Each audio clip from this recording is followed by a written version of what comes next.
Bonjour à toutes et tous. Est-ce que vous nous entendez bien? Levez, pour ceux si vous pouvez nous dire oui ou nous écrire oui ou nous lever une main. Oui, bon, ben c'est parfait. Merci beaucoup. Bon, ben écoutez, vous êtes assez nombreux puisque nous comptons 110 participants et peut-être un peu plus au fur et à mesure. Merci de vous être rendu disponible pour un sujet, je dirais, non pas forcément très compliqué, mais enfin qui comporte un certain nombre de subtilités et qui est extrêmement important, puisqu'il concerne les secrétaires généraux de mairie. C'est une réforme qui est attendue depuis un certain temps, attendue par les collectivités, attendue par les agents, parce que c'est un métier souvent dont on a une certaine image et dont on ne mesure pas toute la complexité et dont le grand public n'a pas effectivement compris toujours tous les tenants aboutissants, hormis pas le public qui pratique, qui est au contact des uns et des autres, mais plutôt le public extérieur. Et il y a des enjeux d'emploi et d'attractivité de cet emploi qui est fondamental pour le fonctionnement des collectivités. Et il était absolument indispensable qu'il y ait un geste et un aménagement du statut qui soit fait. Il y a eu un premier geste avec l'attribution de l'ANBI dans un premier temps. Il y a eu ensuite un fort engagement des associations d'élus pour faire bouger les lignes. Elles ont commencé très sérieusement à bouger avec les différents textes qui sont sortis, qui vont offrir un certain nombre de possibilités. C'est un emploi très clairement qui, depuis très longtemps, mérite largement d'être classé en catégorie B et voire en A pour un certain nombre de seuils de population. Attractivité de cet emploi qui pose effectivement difficulté de par la méconnaissance de l'emploi, de par la problématique sans doute de la rémunération qui n'est pas toujours très attractive, de par aussi l'éclatement géographique et parfois la nécessité de faire des déplacements, de rendre à son travail ou d'être dans des lieux de petites collectivités qui ne sont pas forcément très attractifs. S'ajoute à cela une problématique de départ en retraite prévisible importante. Et donc, c'est pour nous un enjeu crucial que celui de cette réforme des secrétaires généraux de mairie.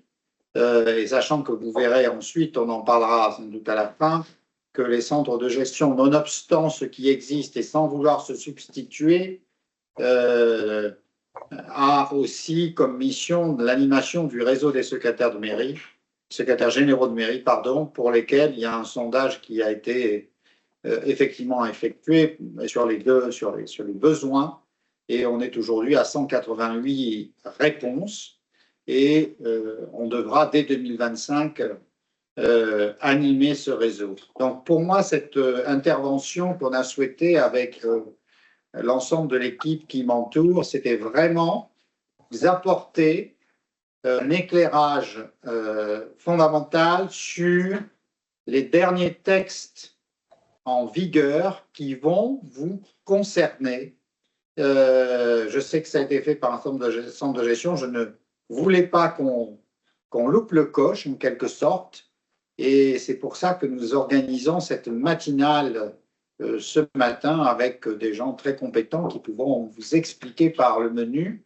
N'hésitez pas à poser des questions, soit par le chat, soit en levant la main, parce qu'il y a, je pense, un certain nombre de questions qui peuvent se poser, qui ne sont pas toujours très claires au regard des textes.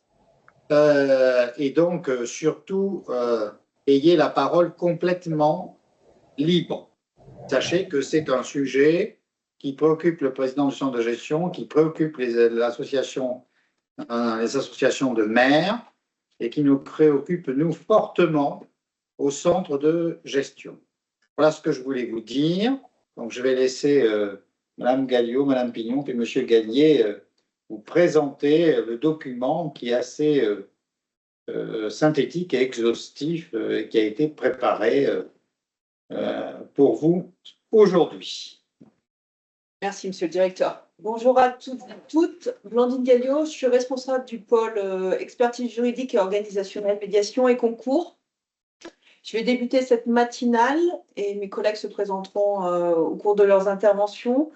Comme l'a rappelé le directeur, la réforme dont on va parler ce matin est une réforme qui était en réflexion depuis longtemps, qui s'est concrétisée par un premier temps en décembre 2023 avec la publication de la loi visant à revaloriser le métier de secrétaire de mairie.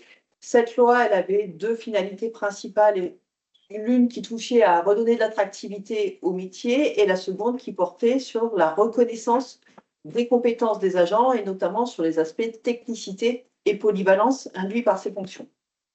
Dans cette loi, on retrouvait différentes mesures, certaines qui étaient d'application immédiate, d'autres qui nécessitaient des décrets d'application. Ces décrets d'application ont été publiés le 16 juillet dernier et ils sont venus apporter des compléments d'information qui étaient nécessaires pour la mise en œuvre d'une grande part des dispositifs prévus par la loi. Comme on l'indiquait dans la lettre d'information en janvier, la loi touchait à différents domaines.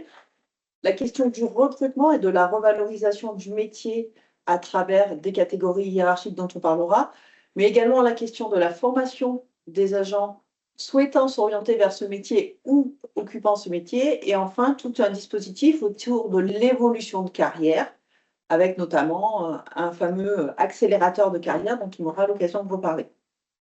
Dans ce qui était prévu par la loi et qui est entré en vigueur en janvier 2024, on retrouvait notamment la question de la dénomination qui est reprise ici. Donc dorénavant, on parle de secrétaire général de mairie, toujours dans cette idée de valorisation du métier.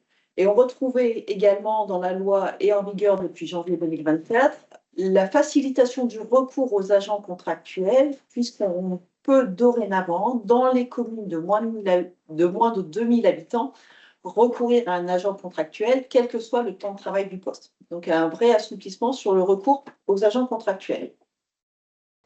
On va repartir ce matin de quelque chose d'un peu plus global avant de rentrer dans les détails sur le recrutement sur les fonctions de secrétaire général de mairie. Sans rentrer dans l'ensemble des détails qui apparaissent sur cette diapositive, l'idée c'était vraiment de vous remettre la réforme dans la perspective du recrutement et de la création de postes dans vos collectivités, puisque vous verrez qu'un certain nombre de dispositifs dont on va parler vous amèneront à modifier votre tableau des effectifs et à devoir mettre en place une procédure de recrutement, quand bien même ce sera pour pérenniser ou faire évoluer le statut d'un agent qui est déjà en place dans votre collectivité. Donc, je ne rentre pas dans le détail, mais c'est pour que vous ayez en tête en fait que recruter un agent, ça nécessite la création d'un poste. Et je vous rappelle que derrière cette création d'emploi, on va retrouver l'intitulé, donc dorénavant l'intitulé de secrétaire général de mairie, qui va correspondre à des grades dont on va avoir l'occasion de reparler, à une durée de temps de travail et, le cas échéant, la possibilité de recourir à des agents contractuels. Une fois que ce poste est créé, vous devez mettre en œuvre la procédure de recrutement, donc la déclaration de création ou de vacances d'emploi, l'examen des candidatures et le recrutement. La loi est proposée des nouvelles règles. Est-ce que vous pouvez tous bien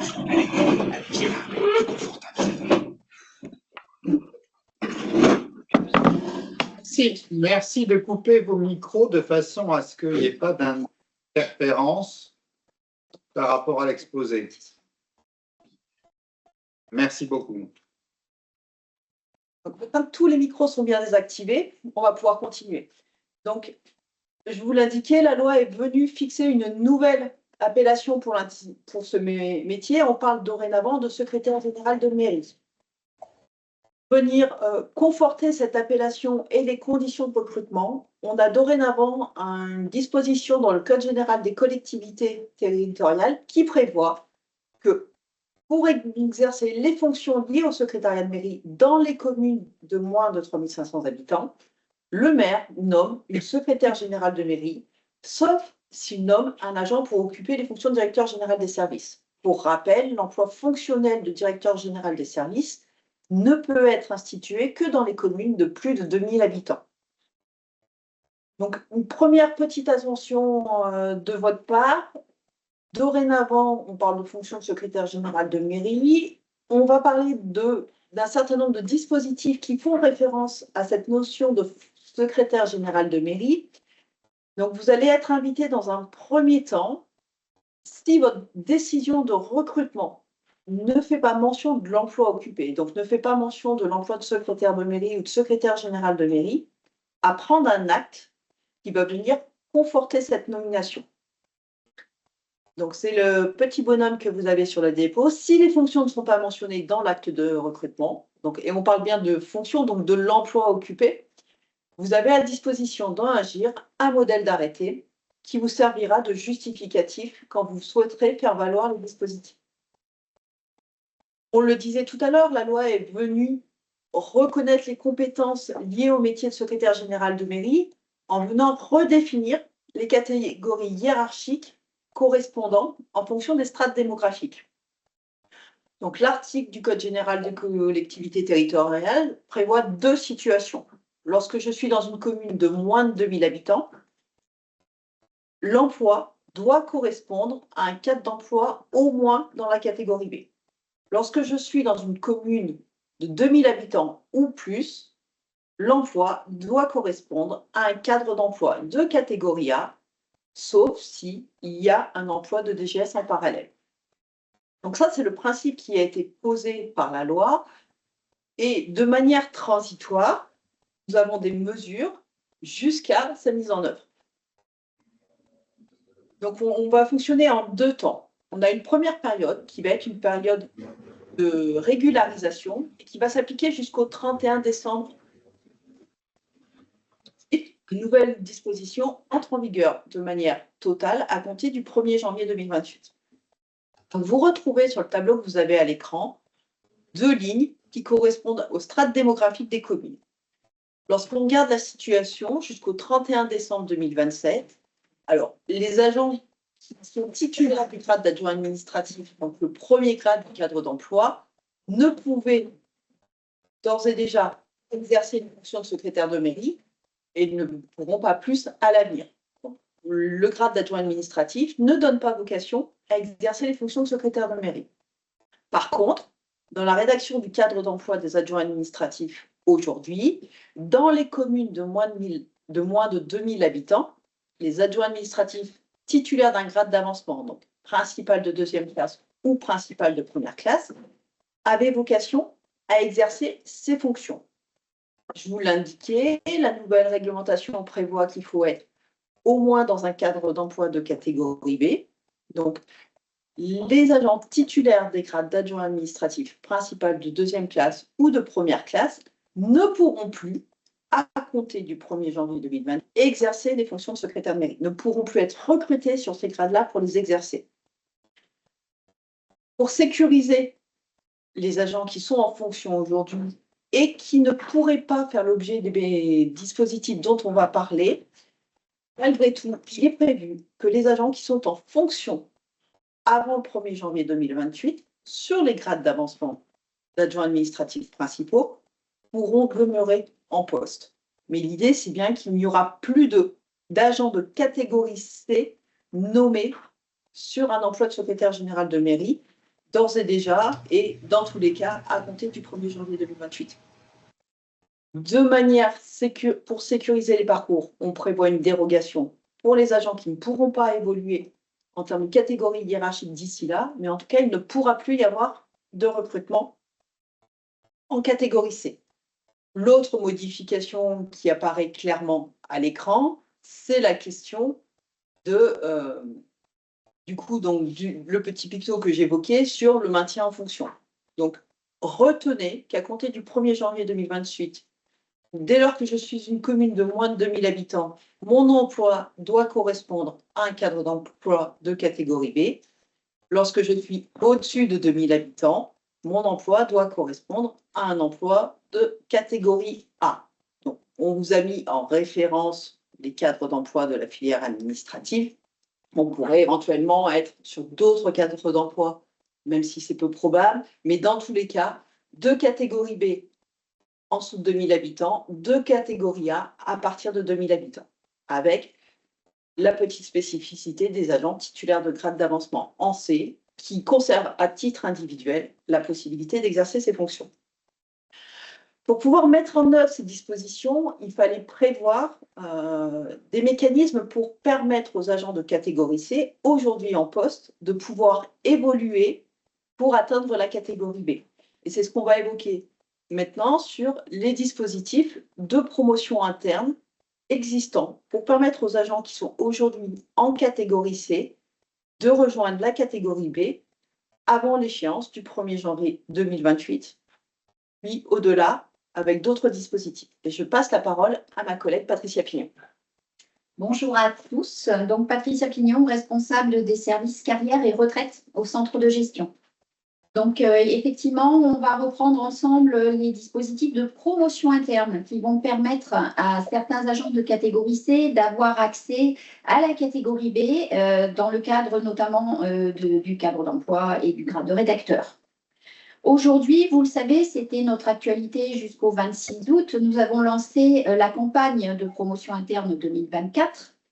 Promotion interne qui est lancée chaque année dans le cadre de celle qui est déterminée par quota. Les quotas, ce sont des règles qui sont dans chaque statut particulier des cadres d'emploi et qui déterminent le nombre de postes que nous pouvons ouvrir à la promotion interne chaque année.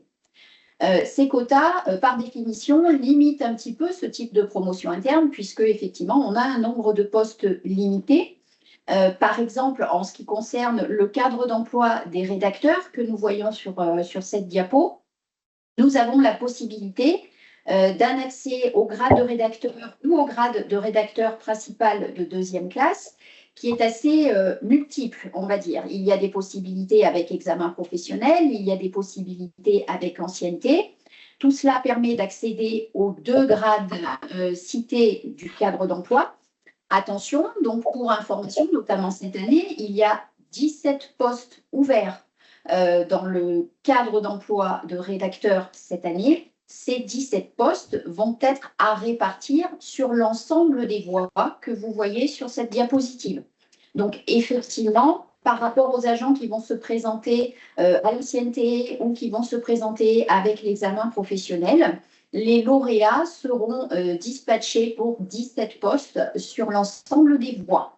Donc, ce qui fait qu'effectivement, par voie, on est sur un nombre limité de postes ouverts. C'est le revers à la médaille des promotions internes avec quota.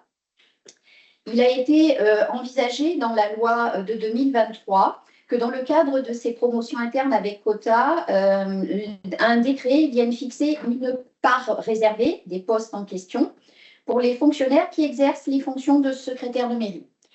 Toutefois, dans les décrets qui sont sortis en juillet, il n'y a pas cette référence. Donc, nous sommes toujours en attente du décret qui viendra fixer ce pourcentage de postes qui pourrait être réservé aux fonctions, aux agents qui exercent les fonctions de secrétaire général de mairie. Par contre, effectivement, a été instauré grâce au décret de juillet des promotions internes qui vont permettre, des promotions internes qui vont permettre, elles, d'être accessibles aux agents qui rempliront les conditions et qui seront des promotions internes sans quota. Donc, 2 types de promotions internes ont été instaurées. L'une qui n'est que transitoire et qui n'existera que jusqu'au 31 décembre 2027. Et une seconde qui est pérenne et qui, elle, va être possible sans limite de temps, mais liée à C'est par celle qui est la plus immédiate et qui n'est pas liée à un examen professionnel, c'est la fameuse voie transitoire que l'on appelle plan de requalification. Pour pouvoir se présenter à cette promotion interne au grade de rédacteur, il faut être titulaire d'un grade d'adjoint administratif, un grade d'avancement. Donc, il faut être adjoint administratif, principal de 2e classe ou principal de 1re classe. Et il faut remplir un certain nombre de conditions et notamment pouvoir justifier d'avoir au moins 4 années de service public effectif dans les fonctions de secrétaire général de mairie dans une commune de moins de 2000 habitants. La petite spécificité de cette condition des 4 années de service public dans les fonctions de secrétaire général de mairie, c'est que l'on va pouvoir, pour remplir cette condition des 4 années, aller prendre en compte l'exercice de fonction de secrétaire général de mairie dans un grade d'adjoint administratif tout court, ou même en qualité d'agent contractuel. Ce qui va permettre de débloquer un certain nombre de situations où, effectivement, si on avait limité les 4 ans de service à ceux effectués sur le grade d'avancement de catégorie C, on aurait peut-être eu un petit peu moins d'élus. Là, on va pouvoir aller chercher des services effectués dans adjoint administratif tout court ou même en qualité de contractuel. Autre dérogation et spécificité qui va permettre également de pouvoir remplir les conditions un petit peu plus facilement, c'est que pour ces 4 années de service public effectif, on n'effectuera pas de proratisation de l'ancienneté. Même si vous avez des années dans ces fonctions-là qui sont en dessous d'un mi-temps, ce seront des années qui compteront comme une année complète pour pouvoir justifier de cette condition des 4 années de service public effectif dans les fonctions. Ainsi, grâce à cette promotion interne, vous allez avoir la possibilité pour les autorités territoriales qui le souhaitent suite à évaluation de la valeur professionnelle, d'être proposé, inscrit sur une liste d'aptitudes. Et là, effectivement, comme on est dans le cadre d'une promotion interne sans quota, lorsque les conditions sont remplies et que l'autorité territoriale propose l'agent, il y a inscription entre guillemets automatique sur la liste d'aptitudes, sans cette restriction d'un nombre de postes ouverts. Sachant que dans cette promotion interne sans quota transitoire, il n'y a également aucun engagement de durée de service à exercer dans les fonctions de secrétaire général de mairie. Ce qui ne sera pas le cas au niveau de l'autre promotion interne qui, elle, est pérenne, mais qui, elle, vous engage à exercer pendant un certain temps ces fameuses fonctions. Je passe au deuxième dispositif qui est, lui, le dispositif promotion-formation.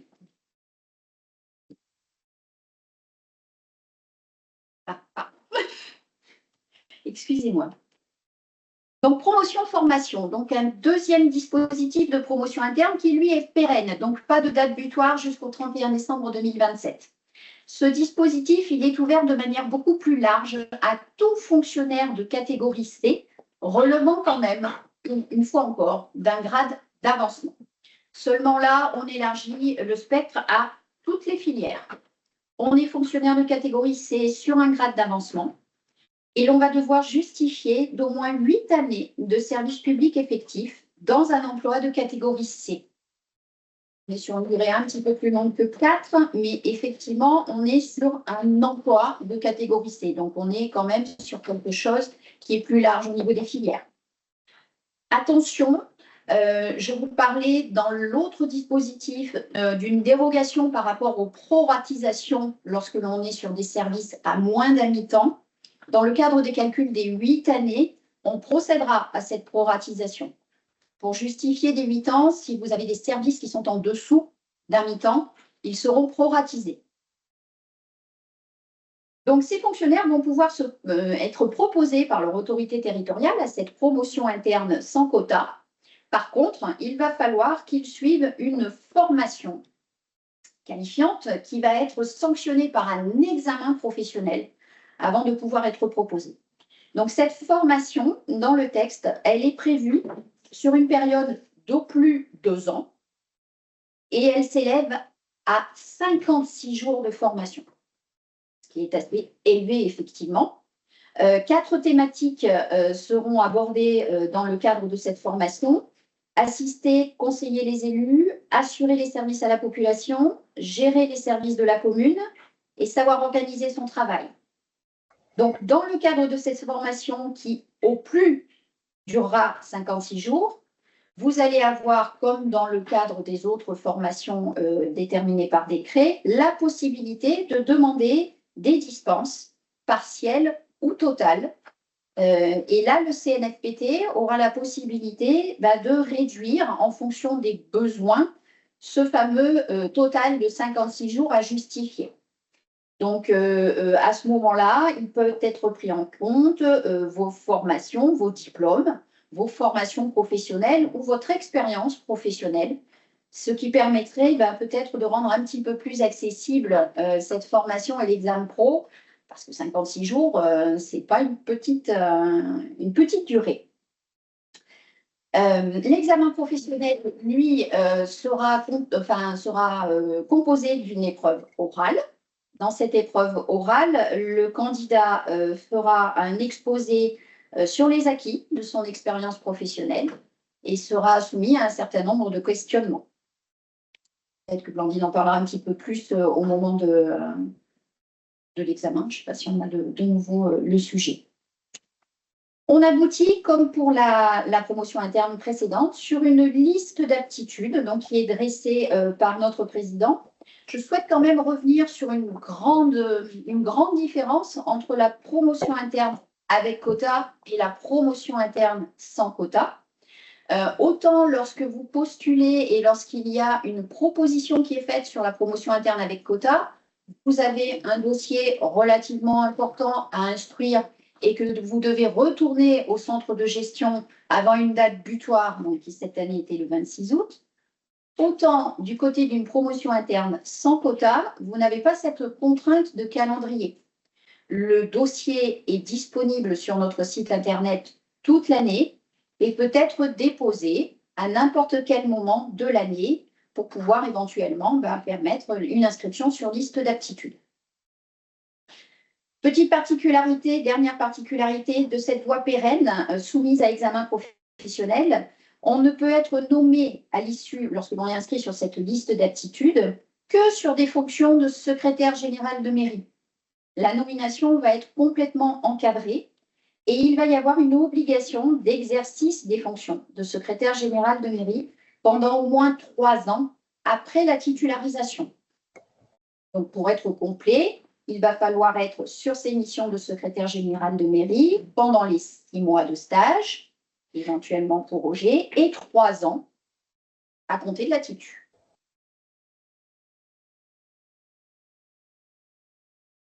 Donc, une petite synthèse de ce que nous venons d'aborder. Donc, 2 dispositifs sans quota qui vont donc permettre aux agents proposés remplissant les conditions d'être inscrits sur une liste d'aptitudes. Un dispositif plan de requalification qui n'est qu'à titre transitoire, valable jusqu'au 31 décembre 2027. N'oublions pas que pour pouvoir être proposé, il faut relever d'un grade d'avancement. Et un autre dispositif pérenne, où là, tout agent de catégorie C relevant d'un grade d'avancement pourrait être proposé, mais il faudra avoir suivi une formation qualifiante et avoir validé un examen professionnel. Bien entendu, les dispositifs de promotion interne d'ores et déjà existants restent accessibles à tout agent dans l'attente d'un décret qui devrait venir fixer une part réservée des postes qui sont déterminés par quota, part réservée pour les fonctionnaires exerçant les fonctions de secrétaire général de mairie. Je change de dispositif, je quitte la promotion interne et je vais vers l'avancement d'échelon et la mise en place d'un avantage spécifique d'ancienneté au titre de l'avancement d'échelon. Un dispositif qui est entré en vigueur au 1er août 2024, qui va permettre pour les agents éligibles à ce dispositif, c'est-à-dire les agents qui exercent les fonctions de secrétaire général de mairie et qui disposent du grade correct pour pouvoir exercer les fonctions de secrétaire général de mairie, ces agents vont avoir accès à des bonifications d'ancienneté qui vont leur permettre d'accélérer leur évolution sur la grille indiciaire en matière d'avancement d'échelon.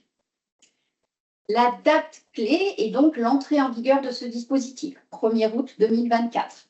Il va y avoir possibilité d'avoir accès à 2 types d'avantages spécifiques d'ancienneté, un petit peu comme pour la promotion interne, on a double accès. Un dispositif qui vous permet d'avoir accès de droit à 6 mois d'ancienneté bonifiée, toutes les 8 années de service effectif effectué en tant que secrétaire général de mairie. Donc, effectivement, automatiquement, à partir du moment où vous avez 8 années de service en tant que secrétaire général de mairie, toutes les 8 années de service en tant que secrétaire général de mairie, automatiquement, plus 6 mois d'ancienneté dans le déroulement de carrière de l'agent. En parallèle, un autre dispositif peut venir se cumuler à ce dispositif de droit. C'est un dispositif qui, lui, par contre, va être lié à une proposition de l'autorité territoriale suite à évaluation de la valeur professionnelle. Un dispositif qui permettrait également d'avoir accès, cette fois, tous les 3 ans de service effectif dans les missions de secrétaire général de mairie, d'avoir accès, donc, tous les 3 ans à plus 1 à 3 mois d'ancienneté bonifiée.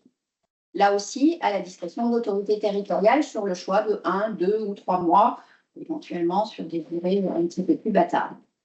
Quoi qu'il arrive, à partir du moment où on est sur un dispositif qui est lié à l'évaluation de la valeur professionnelle, il est bien été spécifié dans les décrets qu'il va falloir, dans le cadre de ce dispositif-là, tenir compte de critères qui vont être déterminés par les autorités territoriales dans les lignes directrices de gestion. Donc, la conséquence et le dommage collatéral de cette chose-là, c'est que les lignes directrices de gestion vont devoir prévoir des critères pour pouvoir avoir accès, qui vont devoir être actionnés et pris en compte par l'autorité territoriale, pour pouvoir avoir accès à cet avantage spécifique d'ancienneté facultatif. Donc, il va y avoir nécessité pour les collectivités qui vont vouloir activer ce dispositif de procéder à la révision des lignes directrices de gestion qu'elles peuvent avoir actuellement en cours de validité pour pouvoir intégrer ces critères et pour pouvoir effectivement, du coup, accorder cet avantage-là. Pour information, sachez que sur notre site internet, la trame que l'on vous propose pour la rédaction de vos lignes directrices de gestion a été mise à jour. Donc, je vous invite, dans le cadre d'une éventuelle révision à faire, ou même pour les renouvellements qui étaient prévus, à bien aller télécharger la dernière version qui est en ligne sur notre site internet. Quoi qu'il arrive, à compter du 1er août 2024, on va lancer 2 types d'échéanciers pour les agents qui exercent les missions de secrétaire général de mairie. Un échéancier tous les 8 ans, qui va permettre à chacun des agents concernés de bénéficier de plus 6 mois sur leur déroulement de carrière, plus 6 mois d'ancienneté. Et un échéancier qui, tous les 3 ans, dans le cadre d'une proposition de l'autorité territoriale, pourrait faire qu'il y ait également plus 1 à 3 mois d'ancienneté sur le déroulement de carrière des agents.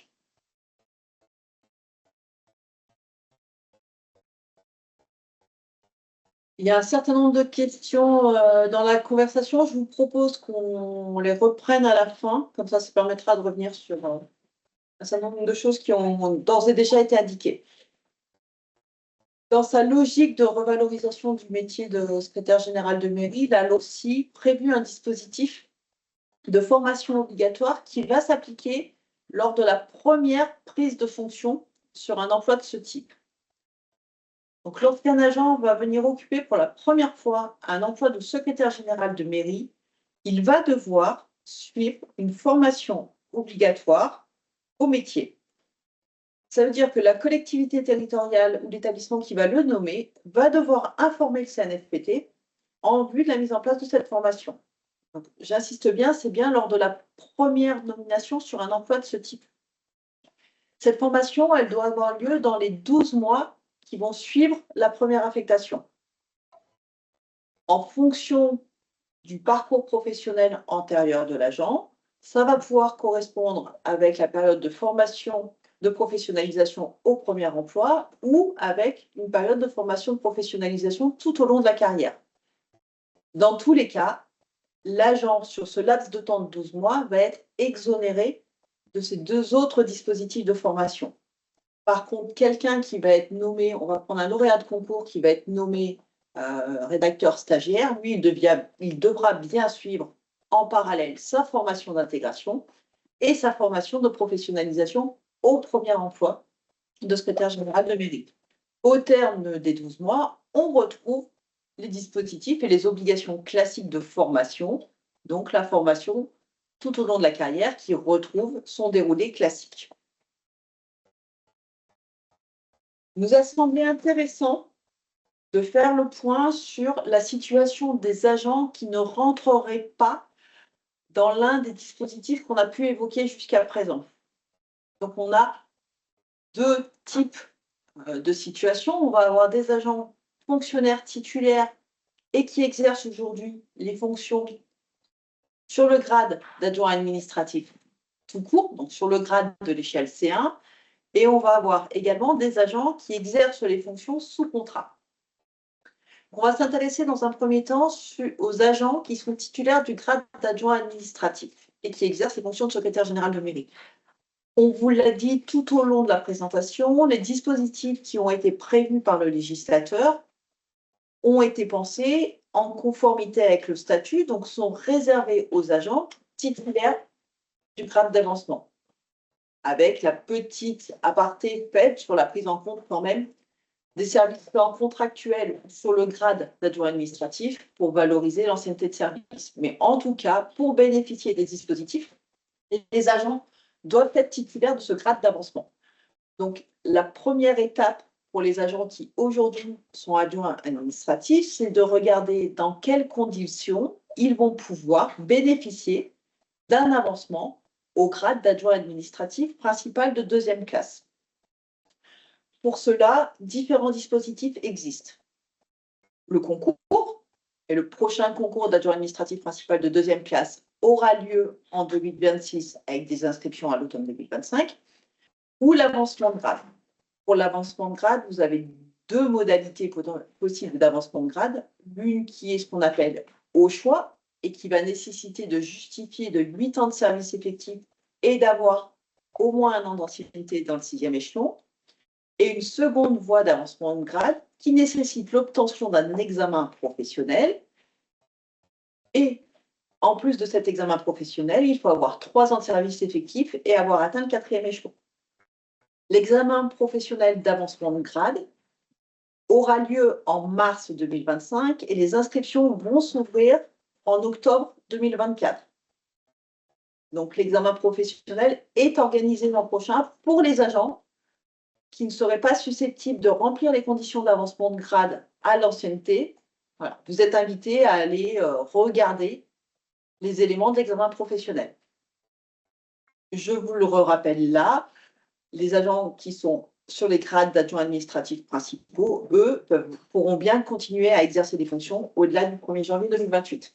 Donc, étape 1, si je suis adjoint administratif, il faut que j'atteigne le grade d'avancement d'adjoint administratif principal de deuxième classe.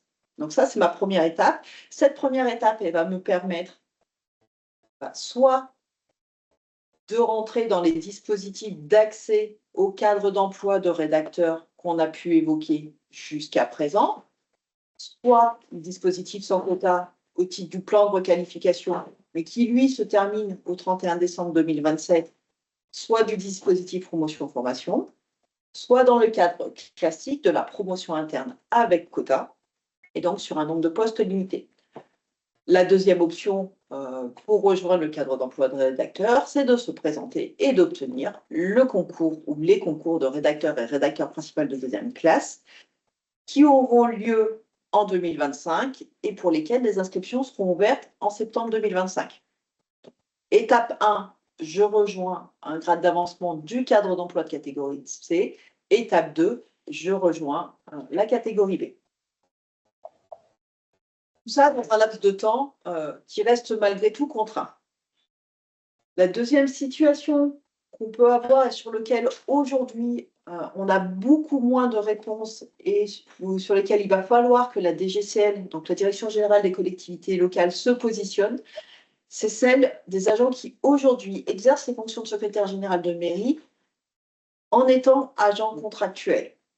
Alors, je laisse de côté les agents contractuels qui seraient sur le grade d'adjoint administratif, puisque là, pour le coup, rien ne justifie et ils peuvent régulariser la situation. Mais se pose la question pour les agents qui sont sur les grades d'adjoint administratif principal de deuxième classe ou de première classe. Dans les questions qu'on se pose aujourd'hui à l'échelle des centres de gestion, la première concerne la possibilité de leur étendre le bénéfice de la dérogation qui est prévue pour les fonctionnaires titulaires des grades d'adjoint administratif principal de deuxième classe et de première classe, qui pourront rester en fonction au-delà du 1er janvier 2028 s'ils n'ont pas pu rentrer dans l'un des deux dispositifs d'accès à la catégorie B. Première question, est-ce qu'on aura le même raisonnement lorsque l'occupation de l'emploi est faite par un agent contractuel? Le deuxième questionnement, et qui est lourd d'impact pour les agents concernés, concerne la situation de changement de catégorie hiérarchique. Et se pose la question, parce qu'on pourrait se dire, pour un agent contractuel, c'est simple, aujourd'hui j'avais un emploi de catégorie C, je crée un emploi de catégorie B, je nomme l'agent, je ne me pose pas de questions. Et pour conserver les droits acquis à l'ancienneté en CDD ou le CDI, il faut être recruté sur un emploi de même catégorie hiérarchique. Donc, la première lecture faite aujourd'hui du statut ne permettrait pas aux agents qui sont en CDI sur un grade de catégorie C de conserver le bénéfice de ce CDI s'ils sont nommés rédacteurs pour régulariser leur situation. Donc, sur ces deux questionnements qui sont lourds de conséquences, on attend un positionnement de la DGCL avant de pouvoir apporter des réponses aux agents. L'échéance du 1er janvier 2028 laisse un peu de temps pour traiter ces situations, mais voilà, les questions ne sont pas neutres dans les deux cas pour les agents. Je propose, avant qu'on aborde la question du réseau, qu'on revienne sur les questions que vous avez pu poser sur les différents dispositifs. Il y en a beaucoup, hein, des questions. Je vais repartir des toutes premières questions. Comme ça permettra, même si depuis vous avez eu vos réponses, qu'on puisse bien reposer les choses pour que ce soit clair pour tout le monde. Donc, première question. Nous avons deux agents qui exercent les fonctions de secrétaire de mairie. Les deux peuvent-ils devenir secrétaires généraux de mairie? La réponse est non. L'emploi de secrétaire général de mairie est un emploi unique dans les collectivités. Donc, vous allez devoir identifier parmi vos deux agents lequel exerce l'emploi de secrétaire général de mairie. Donc, à vous de déterminer en fonction des contenus des postes et des profils des agents, mais vous ne pourrez pas faire valoir deux emplois de secrétaire général de mairie dans la même collectivité. Par année de service effectif, combien comptabilise-t-on pour les agents à temps non complet? Alors, ma collègue vous a répondu sur les différents dispositifs. Dans certains cas, on va considérer qu'on ne proratise pas, et puis sur d'autres dispositifs, la proratisation se retrouve. En gros, la proratisation n'existe pas dans le cadre du plan de requalification. En dehors, vous serez proratisé, mais la proratisation ne s'applique qu'à partir du moment où vous occupez un emploi à temps non complet inférieur à un mi-temps. Si vous êtes sur un emploi à 28 heures, il n'y a pas de proratisation. Si vous êtes sur un emploi à 16 heures, il y a proratisation de votre ancienneté de service. Et la seule exception à la proratisation, c'est le plan de requalification. J'occupe depuis 24 ans les fonctions de secrétaire de mairie dans une commune de moins de 2000 habitants et depuis peu rédacteur. Me confirmez-vous tout de même que le conseil municipal crée l'emploi, qu'il sera nécessaire que le conseil crée l'emploi et que le maire me nomme par arrêté sur cet emploi? Alors, j'ai envie de dire, tout dépend de ce qui a été indiqué dans la délibération qui a créé l'emploi. En gros, si vous avez pris une délibération qui a créé un poste de rédacteur sans faire mention de l'emploi occupé, et que dans votre arrêté de nomination en tant que fonctionnaire stagiaire sur le cadre de rédacteur, il n'y a pas de mention de l'emploi occupé, là, il va falloir effectivement à la fois mettre à jour votre tableau des effectifs et prendre l'arrêté qu'on a évoqué tout à l'heure pour vous désigner comme assurant les fonctions de secrétaire général de mairie. À l'inverse, si votre délibération précisez bien l'emploi de secrétaire général de mairie et que dans votre arrêté, il est indiqué que vous occupez l'emploi de secrétaire général de mairie, vous n'avez rien à faire. Donc, vérifiez ce qui est dans les éléments. Si les choses sont bien formalisées, la réforme ne justifie pas en elle-même que vous modifiez. Si jamais il n'est pas fait mention de l'emploi occupé, il faudra faire le nécessaire soit par rapport à la mise à jour de votre tableau des effectifs, soit par rapport à votre carrière, pour bien identifier que c'est ces fonctions-là que vous exercez. Rédacteur principal première classe qui exerce les fonctions de secrétaire général de mairie depuis 10 ans ne pourra plus exercer ses fonctions à compter du 1er janvier 2028. Alors, dans cette question,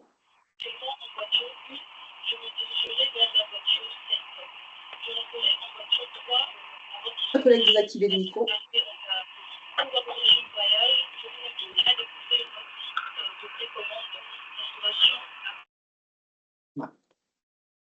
Donc, j'en reviens à la question, est-ce qu'un rédacteur principal première classe pourra continuer à exercer des fonctions de secrétaire général de mairie à compter du 1er janvier 2028?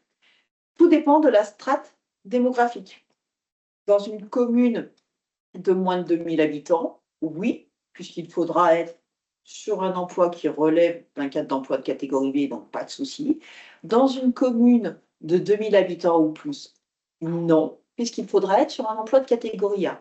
Il y a un élément qu'on n'a pas évoqué au cours de la présentation, c'est que le législateur a pensé des dispositifs pour permettre de régulariser la situation des agents de catégorie C, mais a un peu omis dans sa réflexion qu'on pouvait se retrouver avec des agents de catégorie B qui, eux aussi, allaient être impactés par cette réforme, et il n'a pas prévu de dispositif équivalent pour passer de la catégorie B à la catégorie A. Donc, on n'a pas de plan de requalification pour passer en catégorie A. On n'a pas de plan de dispositif formation examen pour passer en catégorie A. On va retrouver, pour rejoindre la catégorie A, que les voies classiques de promotion interne en catégorie A. Donc, c'est des agents qui vont se retrouver peut-être plus contraints en termes de régularisation de leur situation administrative. Donc, si vous êtes dans une commune de plus de 2000 habitants et que vous êtes agent de catégorie B, vous ne pourrez pas, au-delà du 1er janvier 2028, exercer vos fonctions. Et le législateur n'a pas non plus, il me semble de mémoire, prévu de dérogation en disant que les agents de catégorie B pourraient continuer à exercer. Dans l'état de... Dans l'état, voilà. Dans l'état, parce qu'il y a une réflexion du Sénat là-dessus. En l'état de ce qui a été posé aujourd'hui, d'ici l'échéance du 1er janvier 2028, comme se pose la question d'un certain nombre de clarifications pour les agents contractuels, c'est certainement un des points qui sera soulevé et qui donnera lieu à un complément en fonction du volume, notamment de situations qui pourront être identifiées en la matière.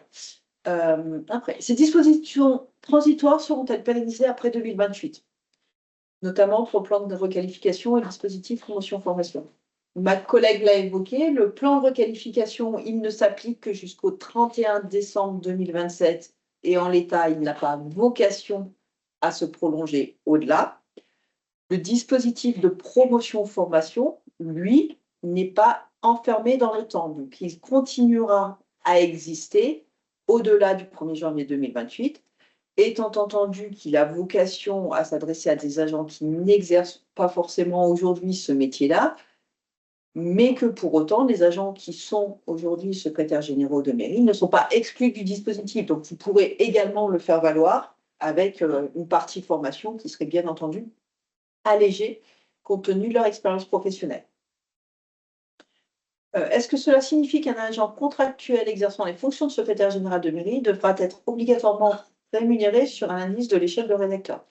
Alors, ce n'est pas qu'une question d'indice, hein, c'est une question d'emploi créé et occupé. Mais oui, en l'état du dispositif, la réforme s'applique en fonction de la strate démographique des communes et pas en fonction du statut de l'agent. Donc là où on a des agents contractuels, la mise en œuvre de la réforme se fait également et ça pose des questions qu'on a évoquées en fin de présentation de conservation du CDI ou de l'ancienneté acquise en CDD ou d'un retour à la case départ avec un nouveau CDD sur la bonne catégorie. En sachant que, je vous le disais en introduction, la loi a prévu qu'on pouvait recruter des agents contractuels dans les communes de moins de 2000 habitants, quel que soit le temps de travail. Avec l'assouplissement, ça facilite la transition. Un agent de catégorie C remplissant les conditions de promotion interne sans quota doit être nommé secrétaire général de mairie quand, à compter du 1er janvier 2024 ou suite au recrutement sur le grade de rédacteur. Dans tous les cas, c'est de la promotion interne, Donc, la nomination va être conditionnée à l'inscription sur la liste d'aptitude, à la création du poste et au respect de la formalité de recrutement liée à la création du poste. Donc, absolument pas de manière rétroactive et qu'à une date postérieure à la création du poste, la déclaration de vacances et le respect des formalités de recrutement. J'ai commencé via le service remplacement du CDG dans une commune. Après vérification sur contrat, il y a le grade d'adjoint administratif, mais pas l'intitulé du poste. Comment faire valoir ces années? Alors, tout va dépendre en fait de ce que vous pouvez produire. Est-ce que vous avez une fiche de poste ou autre? Mais dans tous les cas, le service remplacement pourra de toute façon attester des fonctions qui étaient exercées à ce moment-là. Cette question-là va se poser pour les autres emplois éventuels que vous pourriez occuper, enfin que d'autres parmi vous pourraient occuper, sur lesquels ils n'ont pas non plus d'éléments qui leur permettent de justifier. Il faudra bien produire, pour prétendre au dispositif, des documents qui vous permettent de justifier que vous étiez bien sur les fonctions de secrétaire général de mairie, puisque c'est la condition pour bénéficier du plan de requalification. Pour compléter la réponse, dans le cadre notamment d'agents titulaires qui auraient travaillé dans plusieurs collectivités avec ces fonctions-là, c'est les autorités territoriales des collectivités concernées qui vont éventuellement produire les justificatifs ou rédiger d'éventuelles attestations ou arrêtés pour justifier des fonctions exercées. Ce n'est pas votre employeur actuel qui va pouvoir attester des missions que vous aviez dans les emplois précédents. Pouvez-vous me préciser la date d'établissement de la liste d'aptitude pour la promotion interne sans quota cette année? Sur les listes d'aptitudes de promotion interne sans quota, comme je l'évoquais tout à l'heure, c'est des dossiers qui peuvent être soumis au centre de gestion tout au long de l'année. Donc, tout au long de l'année, nous pouvons dresser des listes d'aptitudes qui permettent aux agents d'être nommés suite à cette inscription et la création du poste. Donc, dans le cadre des promotions internes sans quota, il y aura plusieurs listes d'aptitudes qui pourront être dressées, sachant que la première devrait normalement intervenir au cours du mois d'octobre prochain. Le CDG pourra nous fournir des modèles d'arrêté pour mettre à jour cette fonction de secrétaire général de mairie. Donc, on l'a dit tout à l'heure en début de présentation, vous avez à disposition dans Agir un modèle d'arrêté pour régulariser pour celles et ceux d'entre vous pour lesquels les fonctions ne seraient pas mentionnées, soit dans l'acte de recrutement, soit dans n'importe quel autre élément justificatif. Donc, vous avez bien un modèle à disposition. Vous avez la référence sur la diapo et les modalités d'exercice des fonctions. Y a-t-il aussi une proratisation sur les temps partiels à 80% également? Alors, on l'a réévoqué tout à l'heure, la proratisation se fait de toute façon que lorsque la quotité de travail est inférieure à un mi-temps. Donc, dans le cadre d'un temps partiel à 80%, il n'y a pas de proratisation de l'ancienneté de service. L'ancienneté bonifiée est possible quel que soit le grade occupé par le secrétaire général de mairie.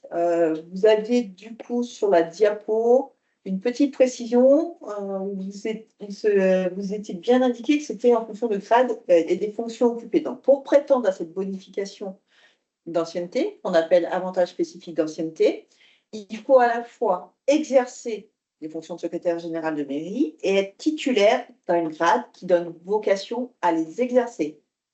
Donc, concrètement, pas d'avancement du cadre d'emploi des adjoints administratifs, cadre d'emploi des rédacteurs, cadre d'emploi des attachés territoriaux et cadre d'emploi en extension des secrétaires généraux de mairie. Dit autrement, un agent titulaire du grade d'adjoint administratif qui exerce les fonctions de secrétaire général de mairie ne peut pas prétendre à l'avantage spécifique d'ancienneté puisqu'il n'a pas un grade qui lui donne vocation à les exercer. La seule mention dans les LDG de la bonification facultative permet-elle de l'appliquer? Les LDG doivent définir des critères qui vont permettre d'apprécier la valeur professionnelle. Donc, vous ne pouvez pas vous contenter de citer l'existence du dispositif facultatif. Vous devez lister, après avis du CST, les critères que vous allez appliquer pour apprécier cette valeur professionnelle. Donc, c'est bien une question de critères mentionnés dans les LDG. C'est 6 mois dès 8 ans ou si l'agent a 16 ans, il a 12 mois. Dans la partie rétroactive du dispositif, vous ne pouvez faire valoir qu'une seule période. Je vais remettre le schéma, ce sera plus simple.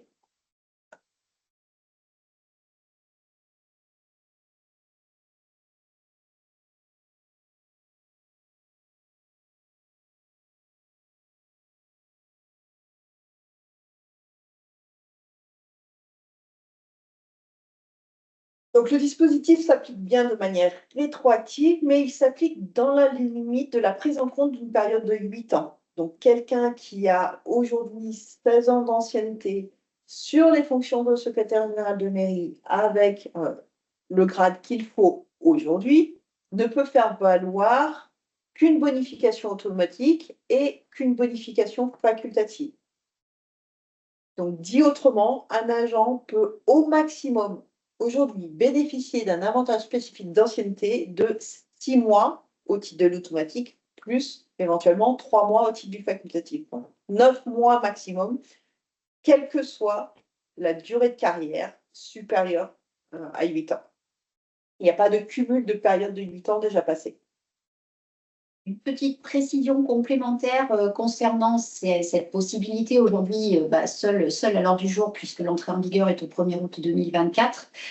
Si effectivement l'agent est destiné à bénéficier et bien entendu de la bonification de 6 mois automatique et éventuellement de cet avantage spécifique de manière facultative, ces deux dispositifs vont devoir être matérialisés dans 2 actes différents.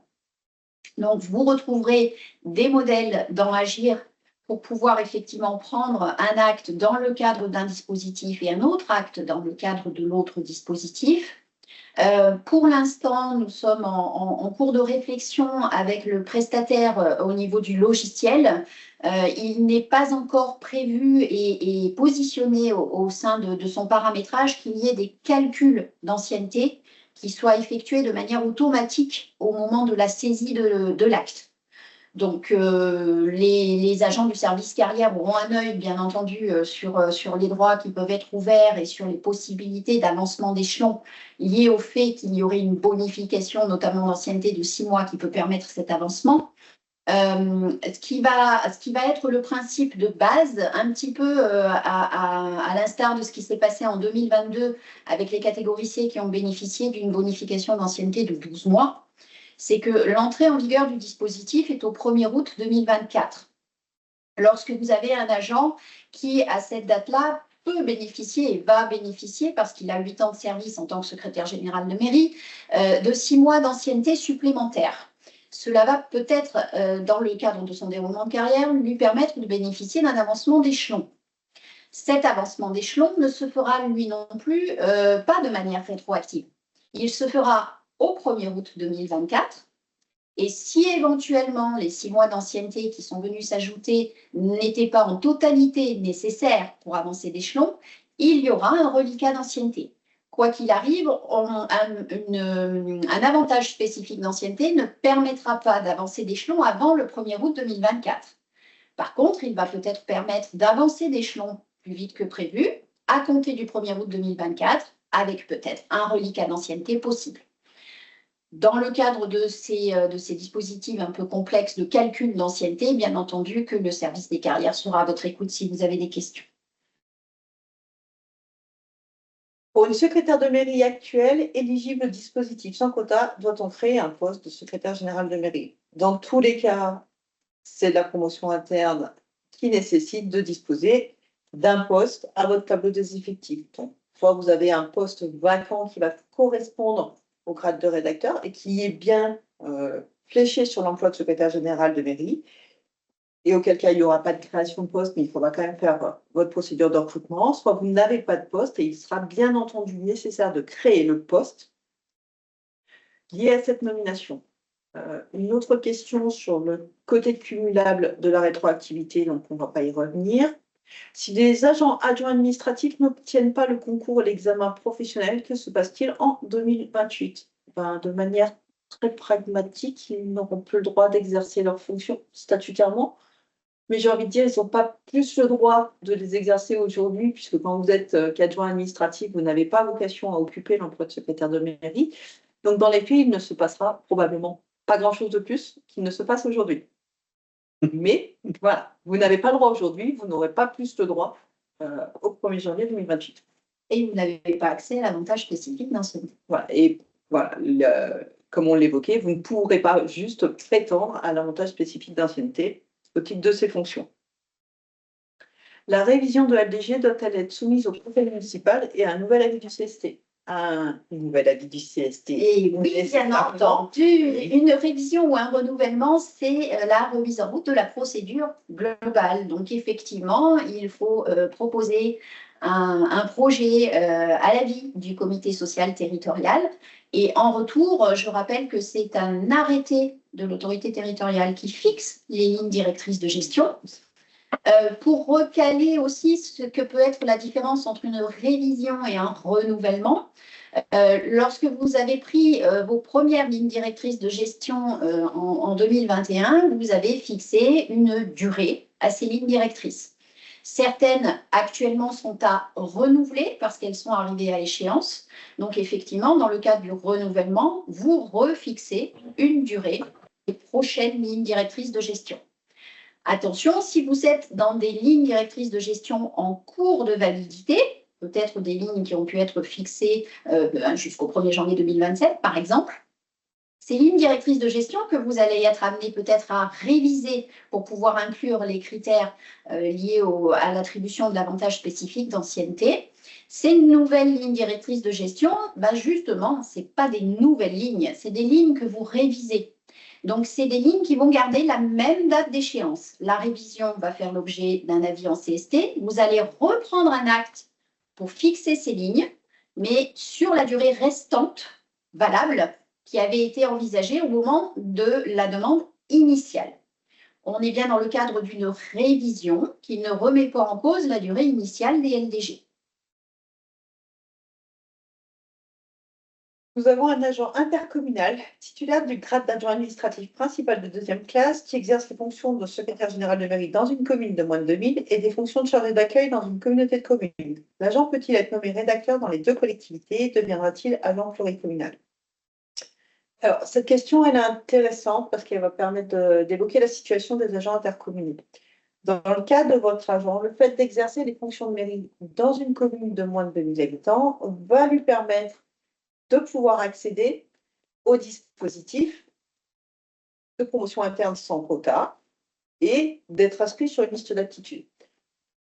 Lorsque l'on est sur le plan de requalification, vous êtes inscrit sur liste d'aptitude, il n'y a pas de restriction sur l'emploi que vous pouvez occuper. Donc, dans ce cas-là, votre agent pourra tout à fait être nommé fonctionnaire stagiaire rédacteur sur les 2 emplois qu'elle occupe. Lorsque l'on parle par contre de l'avantage spécifique d'ancienneté, celui-ci ne trouvera à s'appliquer que pour la carrière de rédacteur liée à l'exercice des fonctions de secrétaire de mairie. Donc vous aurez un agent qui sera rédacteur dans les 2 collectivités, mais qui aura un rythme d'avancement différencié en fonction de l'emploi occupé. Donc oui pour la nomination, parce qu'il faut remplir les conditions pour être inscrit sur liste d'aptitude, et qu'une fois que je suis sur liste d'aptitude, je n'ai plus de conditions restrictives. Si on se place cette fois-ci dans le dispositif de promotion-formation, comme il faut exercer les fonctions de secrétaire général de mairie pendant au moins 3 ans la nomination dans l'autre structure en tant que rédacteur ne pourrait intervenir qu'après épuisement de cette contrainte des 3 ans post-titularisation.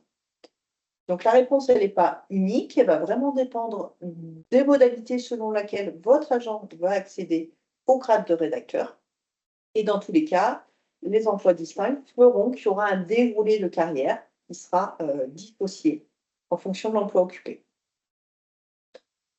Comment bénéficier de l'avancement automatique d'échelon? Est-ce que le logiciel Agir va automatiquement faire les calculs et générer les arrêtés? Donc, pour les arrêtés, oui. Pour les calculs, on l'a évoqué, non. Puis-je passer ma secrétaire en contractuel au niveau secrétaire général de mairie lors du renouvellement de son contrat dans 1 an? Alors, oui, vous pouvez. La question, c'est quel impact ça a pour elle en termes de perte de services effectifs antérieurs et d'éventuelles CDIsations. Alors, le renouvellement est dans un an. J'ose espérer que d'ici là, on aura quand même un certain nombre d'éclaircissements sur la manière dont il faut gérer le renouvellement des agents contractuels et la mise en œuvre de la réforme pour ces agents. Mais sur le principe, oui, un agent contractuel, vous allez pouvoir beaucoup plus facilement le passer en catégorie B. Après, ça a des impacts sur sa situation administrative individuelle. À partir de quand est-il possible de saisir une demande de promotion interne sans compta, plan de requalification? Alors, plan de requalification, Madame Pignon l'évoquait, le dispositif est déjà ouvert et vous avez accès depuis l'été au tableau De propositions. sur Agir. Donc, vous pouvez d'ores et déjà le faire. Le second dispositif, formation, lui nécessitera déjà que le CNFPT se saisisse du sujet pour organiser la partie formation et que les centres de gestion organisent la partie de l'examen professionnel. Donc, celui-là, il a peu de chances de voir le jour en 2025, puisqu'il faudra que les agents soient passés par un certain nombre d'autres étapes avant que vous puissiez présenter des dossiers au titre de ce dispositif. Peut-on avoir un secrétaire général de mairie et un secrétaire de mairie simple dans une même mairie dans le cas où les deux personnes exercent ce travail? Alors, on l'a redit tout à l'heure, l'emploi est unique. Que vous ayez deux agents qui font des fonctions qui lui paraissent similaires, peut-être, mais en tout cas, sur la dénomination de l'emploi, vous ne pourrez en avoir qu'un. Et je ne suis pas sûre que juste enlever le titre de général suffise à marquer la différenciation entre les deux emplois.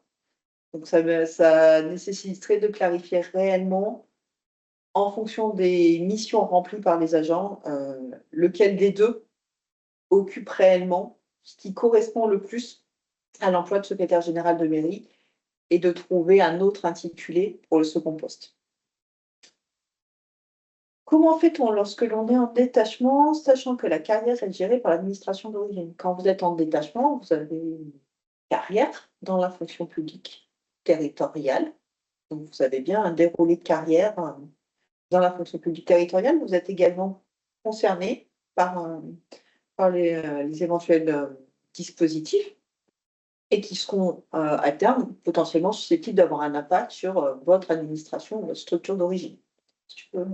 Oui, tout à fait. Vous avez une double carrière et donc vous avez bel et bien des actes qui peuvent être pris au titre de votre carrière dans la fonction publique territoriale, que ce soit l'acte qui vous nomme sur ces fonctions de secrétaire général de mairie, donc qui est disponible sur Agir, ou éventuellement les avantages spécifiques d'ancienneté que vous allez également saisir, qui ne pourront pas pour l'instant, puisque notre prestataire n'a pas évoqué cette chose-là, qui ne pourront pas faire l'objet, par contre, d'une génération automatique. On ne va pas pouvoir, comme on le dit communément, mouliner tout ça pour vous l'envoyer. Il va falloir que vous puissiez prendre en compte les conditions qui sont à remplir et prendre l'acte qui, par conséquent, doit être pris, notamment dans le cadre de l'avantage spécifique d'ancienneté qui est le droit. Un agent pluricommunal peut-il être secrétaire général de mairie catégorie B sur une collectivité et adjoint administratif sur une autre? Alors, si on parle de grade d'adjoint administratif, c'est pour, on va dire encore une fois, ce n'est pas un grade de vocation à exercer les fonctions de secrétaire général de mairie. Et d'autant plus si l'agent est déjà titulaire du grade de rédacteur dans une collectivité, il n'y a pas de raison de rester de l'autre côté sur un grade qui n'est pas compatible avec l'exercice des fonctions confiées. Alors, il n'y a pas plus de détails dans la question, donc je ne sais pas si c'est contractuel ou pas. Donc, éventuellement, je vous inviterai à préciser. Le fait d'avoir eu plusieurs employeurs dans les périodes demandées a-t-il un impact? S'agit-il d'années cumulées avec le même employeur pour les conditions demandées? Alors, on va regarder la nature des fonctions, pas la continuité de l'employeur. Donc, tant que vous exercez des fonctions de secrétaire général de mairie auprès d'employeurs, qu'ils soient identiques ou pas identiques, ça n'impactera pas votre accès au dispositif. Sachant que chaque employeur attestera des missions exercées dans sa collectivité. Et pour un adjoint administratif principal qui exerce ses fonctions de secrétaire dans une commune de plus de 2000 habitants, comment ça se passe? Alors, la question des communes de plus de 2000 habitants, Eh ben, c'est ce qu'on disait tout à l'heure, elle a été pour l'instant un peu oubliée dans le dispositif, parce qu'on n'a pas prévu de passerelle. Alors vous, c'est encore pire parce que du coup, c'est entre la catégorie C et la catégorie A. Donc je ne suis pas sûre que même après un complément apporté à la réforme, il soit prévu des dispositifs qui permettent de passer de la catégorie C à la catégorie A.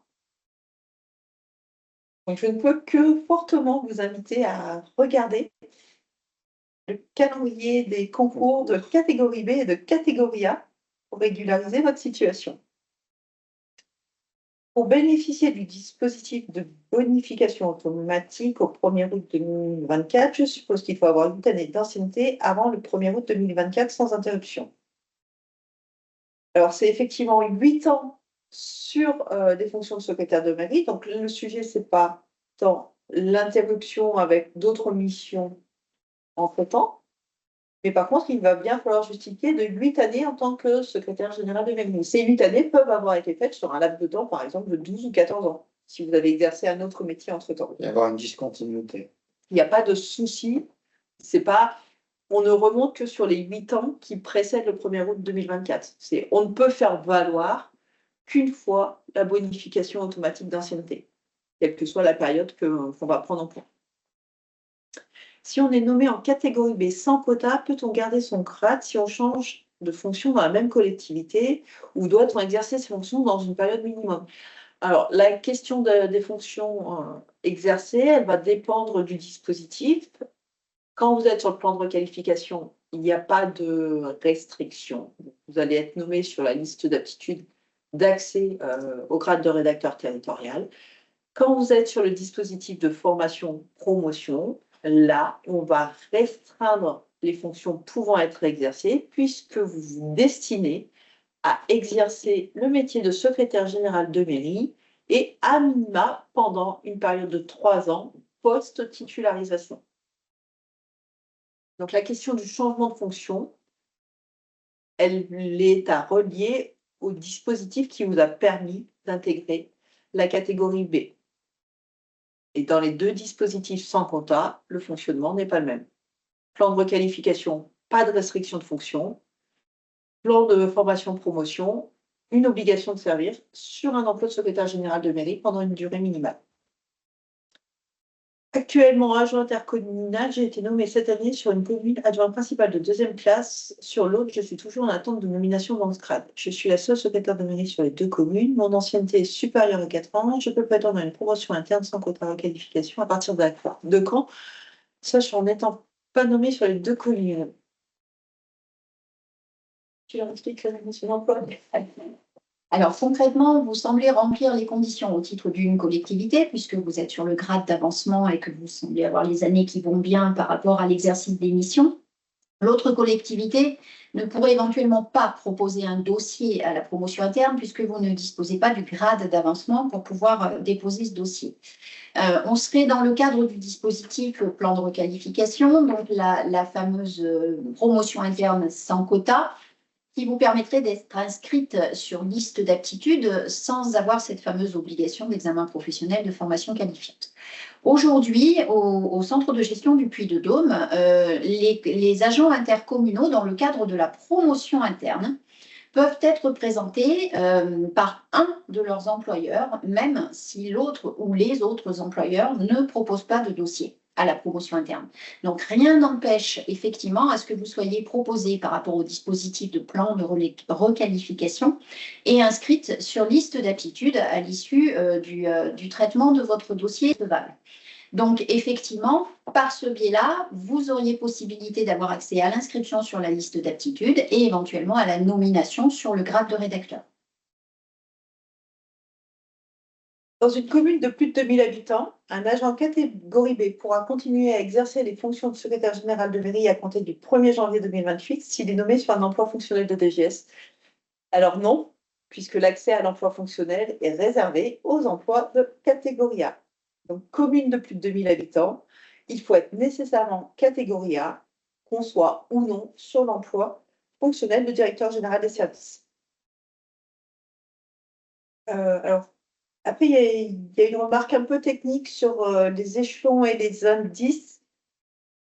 On ne traitera pas ici, donc j'invite la commune de Sugères à s'adresser au service carrière pour comprendre l'écart d'indice majoré entre les deux situations.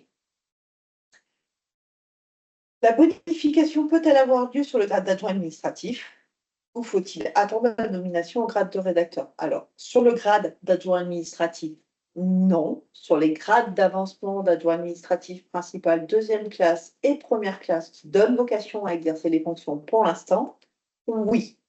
Les adjoints administratifs, tout court, ce n'est pas possible.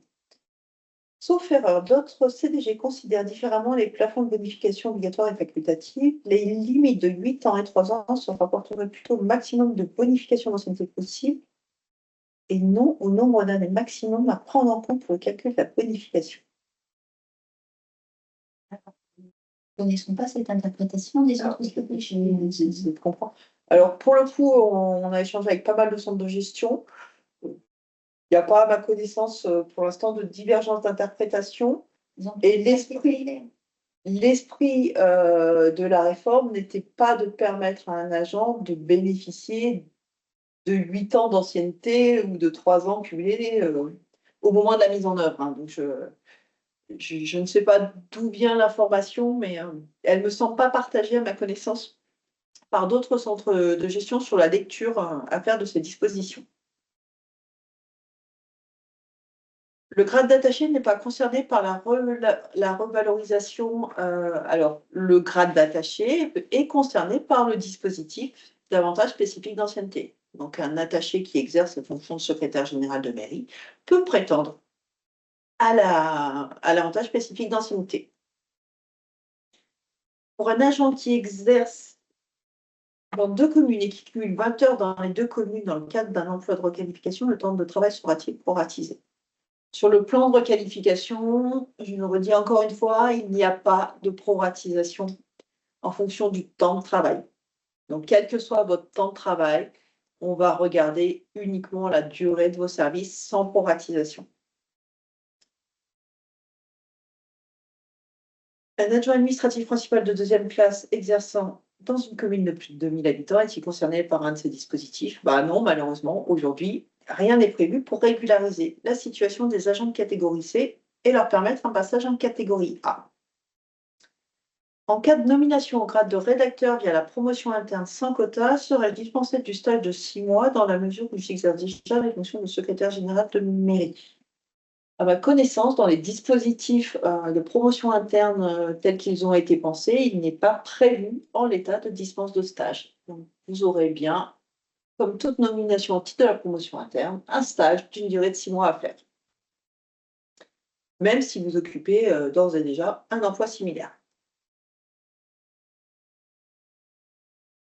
Je suis adjoint administratif principal première classe sur 2 collectivités de moins de 2000. Faut-il que chacune de mes collectivités fasse une demande de promotion interne sans quota pour être au grade de secrétaire général de mairie? Je vous laisserai expliquer encore un peu. Comme je le disais tout à l'heure, effectivement, alors après, il est beaucoup plus préconisé qu'effectivement, si chacune des collectivités souhaite vous présenter, ce soit le cas. Mais quoi qu'il arrive, dans le cadre de la promotion interne, les agents intercommunaux peuvent être proposés par l'une de leurs collectivités, sans que forcément l'ensemble de leurs collectivités les propose. Ce qui n'est pas le cas en parallèle sur les conditions que nous mettons en application concernant l'avancement de grade. Lui est un dispositif interne à chacune des collectivités et pour lequel, effectivement, on demande qu'il y ait concertation et proposition quasi collégiale des employeurs. En matière de promotion interne, l'un des employeurs peut effectivement instruire un dossier, même si l'autre ne le présente pas. Sur la question des adresses mail pour poser des questions, vous les aurez à la fin du support. Je vais vous les redonner là. Je vous les remettrai éventuellement dans la conversation après. Pour l'agent qui exerce les fonctions de secrétaire de mairie dans une commune de moins de 2000 habitants et des fonctions différentes dans une autre collectivité et qui est inscrit sur la liste d'aptitude sans quota, est-ce qu'il peut être nommé rédacteur dans sa mairie, mais pas dans l'autre collectivité, car il n'y exerce pas des fonctions relatives à un grade de catégorie B? Oui, tout à fait. Vous aurez un agent avec 2 carrières distinctes, dans 2 cadres d'emploi distincts. Il n'y a pas d'automatisme nécessaire à la nomination catégorie B sur les 2 emplois. au titre de la double carrière, si on était secrétaire général de mairie détaché dans la fonction publique d'État, la période de détachement compte au titre des avantages spécifiques d'ancienneté.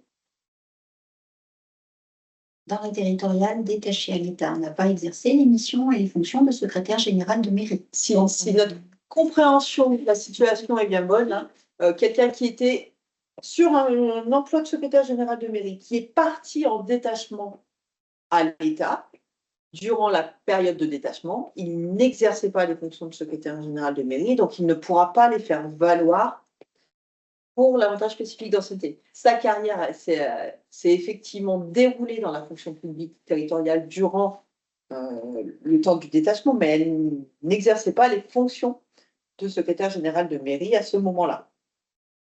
Donc son grade, sa carrière dans son grade continuait à se dérouler, mais il n'y avait pas de fonction exercée. La présentation, vous l'auriez, mais je pense qu'on arrive au bout des questions. Je pense plus des questions. Donc on a fait le tour des questions. Je vous propose du coup qu'on en revienne à la suite. C'est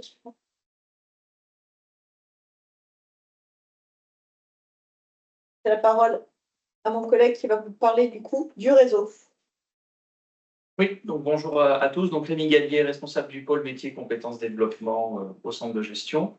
Je vais vous parler effectivement du projet de réseau de secrétaire de mairie. Avant ça, je voudrais juste revenir sur un point qui a été abordé plusieurs fois par mes collègues lors de la présentation, c'est la question du premier grade d'adjoint administratif, qui n'est pas censé être utilisé pour les fonctions de secrétaire de mairie. Sur la bourse de l'emploi, à savoir donc emploi territorial, on reçoit encore régulièrement des déclarations de vacances d'emploi avec autant d'offres qui mentionnent les fonctions de secrétaire de mairie sur le premier grade d'adjoint administratif. Donc sachez que là-dessus, on est de plus en plus vigilant. Généralement, voilà, quand ça arrive, il faut vous attendre à recevoir une alerte. On n'est pas aujourd'hui dans une situation où on va purement et simplement refuser la publication d'une offre ou la validation d'une déclaration de ce type-là. Il n'empêche que les arrêtés qui sont pris par le centre de gestion concernant les déclarations de vacances d'emploi sont des arrêtés justement du centre de gestion. Donc la question va certainement se reposer. En tout cas, dans l'immédiat, sachez que voilà, on vous demandera à minima un écrit attestant que, en connaissance de cause, vous souhaitez déclarer la vacance sur ce grade-là. Mais voilà, comme vous l'avez compris, le problème c'est que ça va exclure l'agent d'un certain nombre de dispositifs par la suite. Voilà, alors s'agissant du réseau, c'est donc un projet qui est discuté depuis déjà un certain temps, avant même la publication de la loi du 30 décembre. La loi du 30 décembre a finalement attribué avec son article 4 l'animation du réseau des secrétaires de mairie donc, au centre de gestion. Et donc, dans ce cadre-là, nous sommes en train de travailler à la création de ce réseau à l'échelle du département. Vous avez dû recevoir dans le courant du mois de juin un questionnaire en ligne, voilà, qui a pour objectif à la fois de vérifier quel intérêt suscite l'idée d'un réseau au niveau départemental, et puis de savoir concrètement si ce qu'on a imaginé en termes de raison d'être de ce réseau correspond finalement à vos attentes. Voilà. Il s'avère que de ce point de vue-là, on est plutôt dans le vrai. Voilà, de toute façon, c'est un réseau, ça reste un réseau professionnel, donc on retrouve les objectifs traditionnels d'un réseau, c'est-à-dire notamment rompre l'isolement. Alors ça, c'est vraiment ce qui ressort le plus dans les réponses qui ont été données. Je vous donnerai deux, trois éléments après, mais rompre l'isolement, faciliter la solidarité, partager les pratiques, les outils, les expériences, accompagner la prise de poste des secrétaires généraux de mairie débutants grâce à un outil. Il y a des outils qu'on est en train de préparer dans le cadre de l'animation de ce réseau et contribuer, en tout cas on l'espère, à l'attractivité du métier en pouvant expliquer aux gens, bah voilà, il y a un réseau qui est en place au niveau du département, vous ne serez pas livré à vous-même lorsque vous démarrez sur votre poste. Voilà. Alors, une chose très importante qu'on veut préciser, puisque la question naturellement se pose, le questionnaire nous a permis de voir effectivement que dans un certain nombre de secteurs du département, il y a des initiatives qui existent. Alors, ce n'est pas surprenant, hein, on le savait plus ou moins, mais ça nous permet vraiment d'identifier les acteurs et les secteurs dans lesquels il existe déjà des choses. Le centre de gestion n'a pas du tout l'intention d'arriver avec ses gros sabots en disant arrêtez tout, on prend la suite. Hein, c'est pas du tout ça. D'ailleurs, la loi l'entend bien de cette manière aussi, hein, puisqu'il est bien précisé que l'action du centre de gestion en matière d'animation de réseau devra se faire sans préjudice des autres dispositifs existants. Donc le questionnaire sert aussi à ça. Ça sert aussi à savoir voilà, qui aujourd'hui bénéficie d'un réseau, est-ce que c'est formalisé, est-ce que c'est pas trop formalisé, qui est-ce qui anime, etc. Voilà. Donc tout ça alimente la réflexion. Aujourd'hui, on attend à peu près 400 réponses, parce que vous êtes 408 collectivités de moins de 2000 habitants. Alors, le questionnaire cible les petites communes, moins de 2000 habitants. Si néanmoins, vous êtes dans une collectivité plus grande et que vous souhaitez répondre au questionnaire, n'hésitez pas. Voilà, hein. Il faut bien commencer par quelque part, mais aujourd'hui, on exclut, on ne ferme pas la porte à qui que ce soit. Donc, n'hésitez pas, mais c'est vrai que le questionnaire, aujourd'hui, concerne plutôt les petites communes. Voilà, et donc on a aujourd'hui, alors M. Serre évoquait tout à l'heure 188 réponses, on est à 191 ce matin. Donc on a encore des réponses qui arrivent petit à petit. Et vous avez le lien vers le questionnaire qui vous est donné dans ce diaporama. Et il vous a été rappelé également dans la petite lettre d'info qui a circulé là en début de semaine. Et si jamais vous ne l'avez pas, on vous donnera les coordonnées derrière pour que vous puissiez solliciter le lien. Donc n'hésitez pas, si vous n'avez pas encore répondu au questionnaire, à le faire, c'est important pour nous. Ce que l'on remarque, voilà, c'est qu'aujourd'hui, plus de 6 personnes sur 10 qui ont répondu nous indiquent qu'aujourd'hui, il n'existe pas de réseau, en tout cas sur leur secteur. L'écrasante majorité des gens qui ont répondu nous disent être intéressés par la création du réseau, donc ça nous conforte dans l'idée que voilà, il faut qu'on y aille. Donc, en termes de calendrier, on avance petit à petit. Le questionnaire est en ligne jusqu'à fin septembre. Voilà, donc n'hésitez pas. À partir du mois d'octobre, on va commencer à analyser vos réponses. Alors, on a déjà commencé, hein, évidemment, mais ça va se poursuivre avec les nouvelles réponses qui vont arriver. On va continuer de travailler sur la préparation des outils. On va aller sur le terrain, rencontrer des acteurs qu'on aura identifiés. Voilà, et puis on va communiquer de plus en plus. On vous fera un retour courant octobre un petit peu sur le résultat du questionnaire, hein, ce qu'il en ressort concrètement. Et l'idée, c'est de lancer officiellement l'animation de ce réseau à compter de début 2025, on espère dès le mois de janvier. Voilà. Sur les modalités précises, on reviendra vers vous, évidemment. Voilà sur ce qu'on peut vous dire aujourd'hui sur le réseau. Donc dans la diapo suivante, alors c'est piloté par Carole Boutefanga. Donc vous avez voilà. Vous avez le contact en bas à droite ici. Donc n'hésitez pas si vous avez des questions, des suggestions, etc. à la contacter. Elle est à votre disposition pour échanger sur le sujet. Le réseau pourra être bien évidemment départemental. Et en fonction de l'outil dont nous disposerons, sur lequel nous sommes en train de réfléchir, il pourra être aussi infradépartemental. C'est-à-dire qu'on pourra imaginer aussi avoir un découpage du territoire pour avoir une animation de réseau à l'intérieur du département par territoire. Donc on verra comment on structure ça, bien évidemment, en collaboration avec les réseaux qui existent, puisqu'il n'est pas...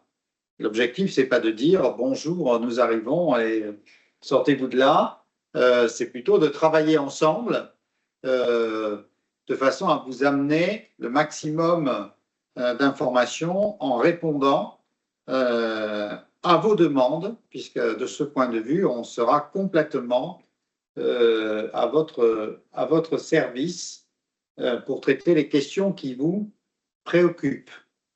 Voilà ce que je voulais vous dire, et c'est vraiment un objectif important pour nous que ce réseau s'anime. Alors celui qui existe déjà continuera à s'animer, mais le nouveau réseau s'anime à compter de janvier 2025. Et les secrétaires de mairie, les secrétaires généraux de mairie, en seront les premiers acteurs, évidemment. C'est pas quelque chose qui se veut descendant, quoi. C'est de la construction. Enfin, on imagine un certain nombre de choses, mais voilà, on va continuer d'analyser un peu vos réponses pour voir vers quoi on se dirige. Et dans un esprit, effectivement, comme le dit M. Serre, d'appui, de complémentarité, et certainement pas voilà, on ne va pas se substituer à quoi que ce soit sur les initiatives qui existent aujourd'hui. Et on sait qu'il y en a qui sont bien développés par différents acteurs. Certains EPCI font des choses, il y a des secrétaires de mairie qui font des choses. Voilà, donc là-dessus, vous n'avez pas du tout d'inquiétude à avoir. Je vous propose qu'on revienne aux questions qui sont arrivées depuis tout à l'heure. Une question sur la mise à jour des libres RIFSEP. Bien entendu, à partir du moment où vous allez changer la catégorie hiérarchique de votre emploi, il va falloir procéder à la mise à jour de votre délibération RIFSEP. Donc, c'est important de l'avoir en tête. Compte tenu de la réforme de la retraite, n'est-il pas envisagé un allongement de la durée de l'avancement d'échelon? Nous n'avons pas eu d'écho d'une telle idée, mais non, a priori non. Ne le suggérez pas. Si la réforme des retraites est toujours appliquée. Voilà, nous verrons bien d'ici quelques semaines. Sur la question de tout à l'heure sur l'avantage spécifique d'ancienneté, j'ai pris le temps de vérifier du coup entre-temps pendant les échanges, et je vous confirme que l'interprétation du centre de gestion du Puy-de-Dôme est bien la même que celle que vous évoquiez quand vous relisez. En fait, il parle dans la limite de 8 ans d'ancienneté sur la durée d'une période, mais ce n'est pas 8 ans d'ancienneté qu'on peut faire valoir. Donc, je vous invite à relire le document et puis à nous contacter par téléphone si vous voulez qu'on échange sur la rédaction. Mais, à mon sens, elle confirme la position de l'ensemble des autres centres de gestion. Les dossiers pour pays sans quota doivent être transmis par courrier ou par mail et au service carrière. Alors, sur le dossier sans quota, je ne veux pas trop m'avancer parce que je n'ai pas vraiment le retour de mes collègues, mais on est sur un dossier qui est quand même bien moins important au niveau des pièces justificatives et des volumes de chaque dossier. Donc, on pourrait envisager des envois par mail pour ce qui est des dossiers sans quota. Par contre, c'est une règle effectivement qui est prohibée en ce qui concerne les dossiers de promotion interne dans le cadre des quotas, comme vous avez pu les envoyer avant le 26 août. Et enfin, la dernière question, un adjoint administratif deuxième classe contractuelle peut-il avoir un avenant à son contrat pour passer rédacteur? Passer rédacteur, ce n'est pas un avenant au contrat, hein. C'est une création de poste, un nouveau contrat, c'est une nouvelle procédure de recrutement. Donc non, on ne change pas de grade juste par avenant et que comme ça. J'ai fait le tour des questions. La mise à jour de l'organigramme doit-elle être soumise à l'avis du CST? Alors, ce n'est pas votre organigramme en fait qui change dans l'absolu. C'est vraiment, en fait, votre organigramme en tant que tel, il n'est pas modifié. Ça va être la catégorie hiérarchique de votre emploi. Donc, toutes les structures qui ont un organigramme qui vise aujourd'hui le positionnement d'un emploi de secrétaire de mairie, le fait de rajouter le mot général au milieu ne nécessite pas le passage en CST. Par contre, si vous n'avez pas d'organigramme ou si vous venez modifier de manière plus importante l'organisation des services, et notamment pour tous ceux qui tendaient à dire qu'ils avaient 2 emplois de secrétaire généraux de mairie, là peut-être qu'à un moment donné, il y a une clarification à avoir de votre organisation avec un passage en CST. On a fait le tour des questions. Est-ce qu'il y a d'autres points à éclairer? Ils auront directement la discussion.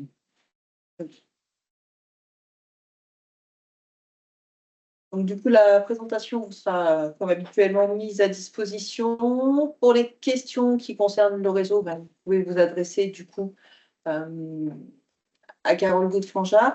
Pour la partie qu'on a évoquée sur les dispositifs, quand vous allez être plutôt sur les questions de promotion interne au service carrière, avantages spécifiques d'ancienneté, promotion interne, sur les sujets de création d'emplois, de changement de catégorie hiérarchique, incidence, contrat et autres, au service conseil statutaire.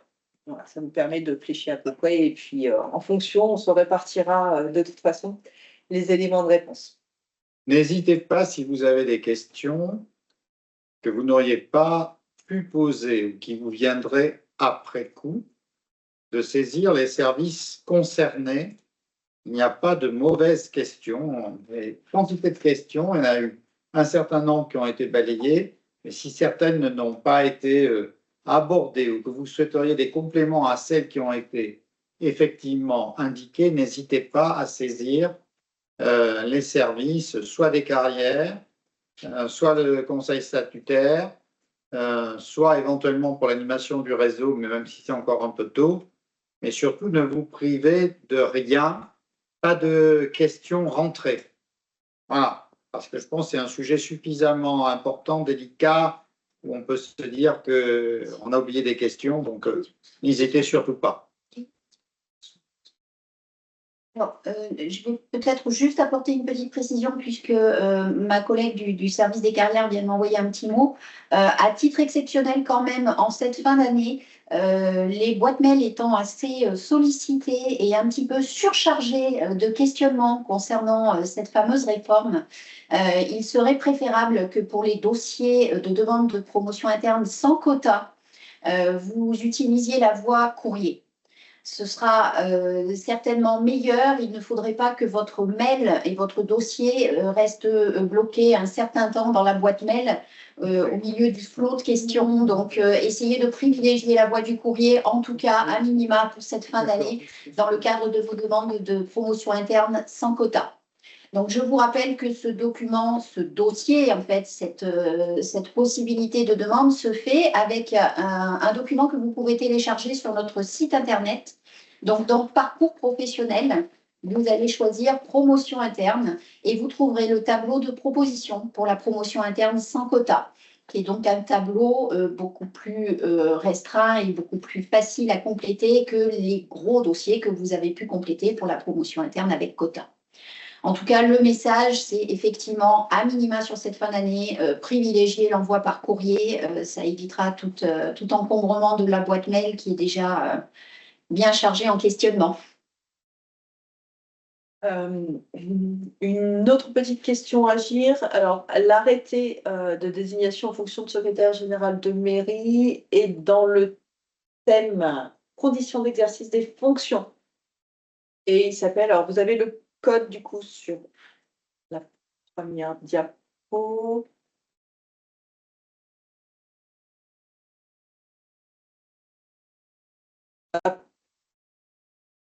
Il s'appelle modalité d'exercice à M63, le modèle d'arrêté.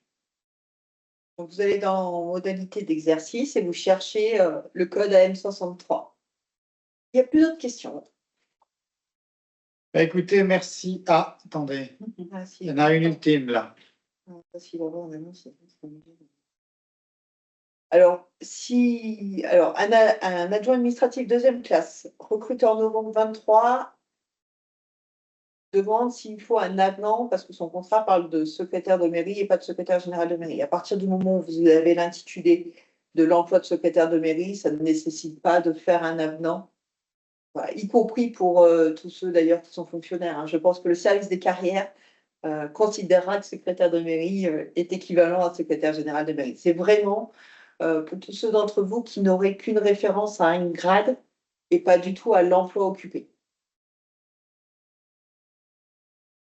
Parfait. Ben, écoutez, merci beaucoup de votre attention et puis n'hésitez surtout pas, on est à votre entière disposition. Bonne journée à vous toutes et à vous tous.